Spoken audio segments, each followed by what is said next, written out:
Recently एक TV actor Virat Patel ने अपनी long time girlfriend Sonali Khanna से शादी की और वो भी बहुत ही बिरले अंदाज में।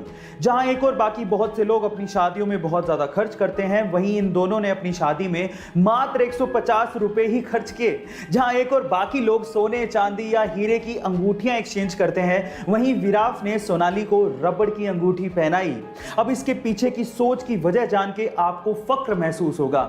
उनके अनुसार शादी में होने वाले खर्च के पैसों को वो कोविड के खिलाफ लड़ाई में डोनेट करना चाहते हैं। कमाल की सोच है उनकी। गाइस, इनकी सोच को मेरा सलाम। इलेक्ट्रिक व्हीकल आने वाला भविष्य है और बड़ी बड़ी कंपनियां इसमें अपना हाथ आजमा रही हैं और उनमें शायद सबसे आगे है BMW, क्योंकि BMW ने रिसेंटली अपने इलेक्ट्रिक स्कूटर के कॉन्सेप्ट को जमीन पर उतार दिया है। गाइस, इस इलेक्ट्रिक स्कूटर का नाम है BMW CE04, जिसका डिजाइन इतना खूबसूरत है कि उसके डिजाइन से मुझे प्यार हो गया है।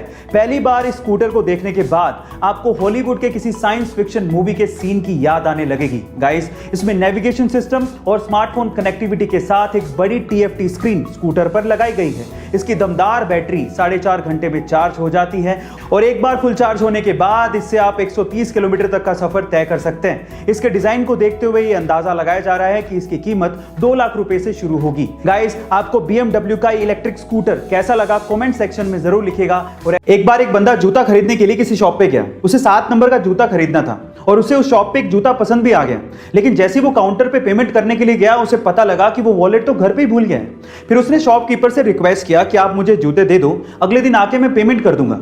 थोड़ा सा हेजिटेशन उस शॉपकीपर को फील हो रहा था उधार देते हुए, लेकिन फिर भी उसने जूते पैक किए और ग्राहक को दे दिए।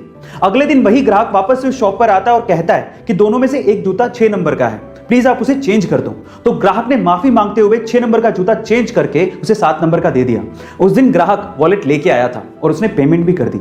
अब आप ये देखिए कि दुकानदार ने कितना समझदारी से काम किया, ना उसने जूते खोए ना कस्टमर। इसे कहते हैं प्रेजेंस ऑफ माइंड। गाइस, आपको ये सुन के कैसा लगा कमेंट सेक्शन में जरूर लिखिएगा। सोने की शुद्धता को हम लोग कैरेट में परखते हैं, लेकिन कितने कैरेट में कितना प्योर गोल्ड है ये हमें कैसे पता लगेगा? चलिए मैं आपको बताता हूं। सबसे पहले होता है 24 कैरेट गोल्ड, जिसमें 99.9% तक प्योर गोल्ड होता है। अब इससे खरा सोना है ही नहीं, लेकिन इतना सॉफ्ट होता है कि इससे ज्वेलरी नहीं बनाई जा सकती। फिर आता है 22 कैरेट गोल्ड, जिसको 916 गोल्ड भी कहते हैं, क्योंकि इसमें 91.6% प्योर गोल्ड होता है और बाकी बचे हुए परसेंटेज में कॉपर और जिंक जैसे मेटल मिक्स होते हैं। अभी थोड़ा हार्ड होता है तो इसे ज्वेलरी बनाना आसान होता है। फिर आता है 18 कैरेट गोल्ड, जिसमें मात्र 75% तक की प्योर गोल्ड होता है और बाकी बचे हुए 25% में निकल, कॉपर और जिंक जैसे मेटल मिक्स होते हैं। यानी कहने का मतलब यह है कि जैसे जैसे कैरेट घटता जाएगा, सोने की शुद्धता भी घटती जाएगी और साथ ही साथ सोने की चमक भी घटती जाती है। गाइस, आपको ये इंफॉर्मेशन कैसी लगी चैट सेक्शन में जरूर लिखिएगा। जापान में अक्सर भूकंप आते रहते हैं और वहां पर इसी वजह से जान माल के खतरे से बचने के लिए बुलेट ट्रेन सिस्टम में सेंसिटिव सेस्मोमीटर लगाए गए हैं, जो इतने सेंसिटिव हैं कि भूकंप के आने से पहले उसकी जानकारी दे देते हैं। कुछ ऐसा ही हुआ 11 मार्च 2011 को, जब 8.9 तीव्रता के भूकंप की जानकारी एक सेस्मोमीटर ने 12 सेकंड पहले ही दे दी और समय रहते 33 ट्रेनों को स्टॉप सिग्नल भेजा गया, जिसमें से 32 ट्रेनों को जान माल के खतरे से बचा लिया गया और सिर्फ एक ट्रेन डीरेल हुई। गाइस, आपको सेस्मोमीटर की टेक्नोलॉजी कैसे लगी कमेंट सेक्शन में जरूर लिखिएगा। गाइस, हमने बहुत बार फ्लाइंग कार्स का कॉन्सेप्ट सुना है और बहुत सी कंपनियां ये दावा करती है कि उन्होंने वर्ल्ड की पहली फ्लाइंग कार बनाई है, लेकिन हकीकत में इतिहास में पहली बार किसी कार ने 2 सिटीज के बीच में उड़ान भरी है। जी हां गाइस, ये कारनामा हुआ है यूरोप के स्लोवाकिया में, जहां पर BMW इंजन वाली एक कार ने वाकई में स्लोवाकिया के 2 सिटीज के एयरपोर्ट्स के बीच में उड़ान भरी और लगभग 35 मिनट हवा में रहने के बाद उन 2 सिटीज के बीच की 80 किलोमीटर की दूरी को तय किया और लैंड होने के बाद वो नॉर्मल स्पोर्ट्स कार में कन्वर्ट हो गई। इस कार को एयर कार का नाम दिया गया है और इसे स्लोवाकिया के ही डिजाइनर स्टीफन क्लेन ने डिजाइन किया है।